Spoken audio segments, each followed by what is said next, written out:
नमस्कार मैत्रिणींनो, आज आपण बनवतोय क्रीमी स्पायसी दही बेसन सिमला मिरची. फ्रीजमध्ये शिमला मिरची आणून ठेवली होती. घरात इतर लोकांच्या भाज्यांच्या इतर फरमाईशींच्या भानगडीत सिमला मिरची राहूनच गेली. मग आता त्याचे करायचं तरी काय? आणि फ्रीजमध्ये दहीही होतं. मग झटपट अशी होणारी भाजी म्हणजे दही बेसन सिमला मिरची. मग आता पटकन करूया का सुरुवात?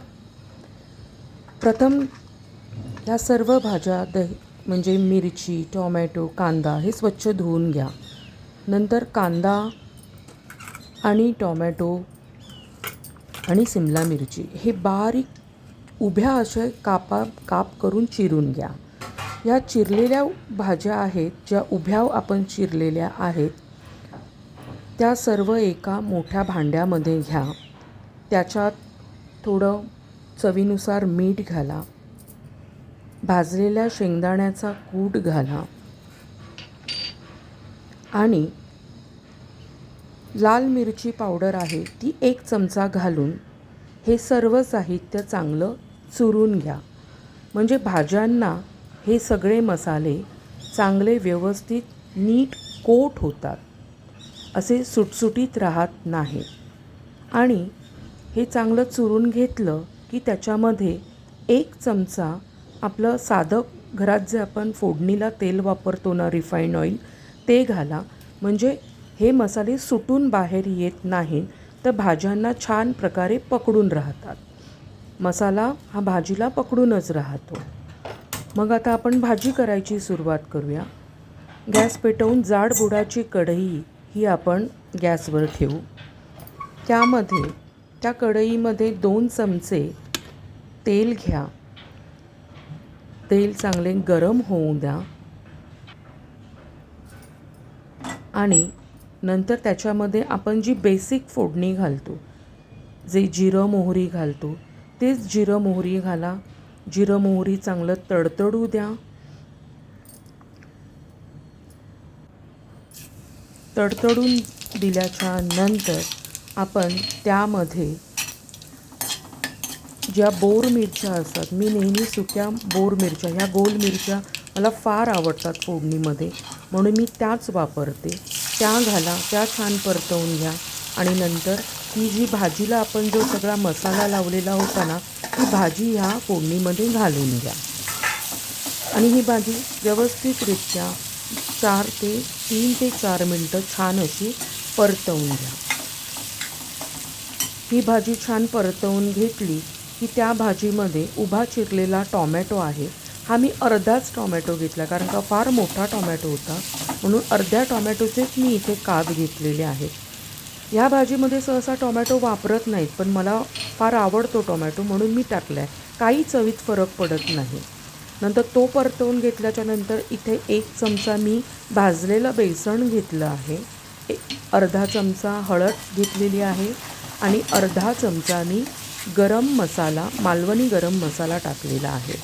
हे छान व्यवस्थितरित्या परतवून घ्या.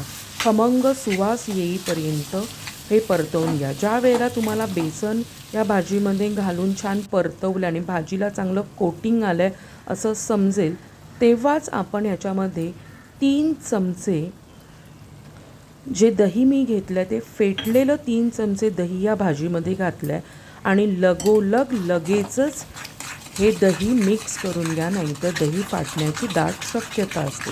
पण आपण इथे बेसन घातलं आहे म्हणून ती शक्यता थोडी कमी आहे, पण दही घातल्यावर लगोलग फेटून घेणं फार गरजेचं आहे. हे बघा, दही घातल्याच्या नंतर आपण थोडा वेळ ते परतून घेऊया आणि त्याच्यामध्ये तुम्हाला गरजेनुसार मीठ घालायचं असेल तर घाला. मी भाजीलाच मसाले लावताना जेव्हा मीठ घेतलेलं तेव्हाच मी ते टाकलेलं आहे, ते मला पुरे झालेलं आहे, म्हणून मी मीठ पुन्हा टाकलेलं नाही. आता भाजी थोडा वेळ आहे ना वाफवून घेऊया. इथे मी आहे ना 2-3 पाण्याचे असे शिपके मारले होते, पाणी घातलेलं नव्हतं. ती क्लिप माझ्याकडून मिस झाली आहे, पण मी शिपकाच हंतर टाकलेला होता. भाजी बघा कशी टेक्स्चरला क्रीमी दिसते. तुम्हीच बघून सांगा की क्रीमी आहे की नाही. आता ही भाजी आपली पूर्णपणे डन झाली आहे, तयार झाली आहे. आता आपण याच्यामध्ये छान कोथिंबीर भुरभुरवून घेऊया. आणि ही भाजी क्रीमी स्पायसी दही बेसन सिमला मिरची ही भाजी गरम गरम लच्छा पराठ्यासोबत सर्व करा. मैत्रिणींनो, आता आपण ही प्लेटिंग करतो आहे. बघा ही भाजी किती सुरेख आणि सुंदर दिसते. माझ्या तर तोंडाला नक्कीच पाणी सुटलं आहे. आणि सर्व करताना मी इथे लच्छा पराठा दिलेला आहे आणि सोबत मी बुंदी रायता केलेला आहे. कारण का ह्या कॉम्बिनेशनबरोबर बुंदी रायता एकदम खूप सुंदर आणि सुरेख लागतो.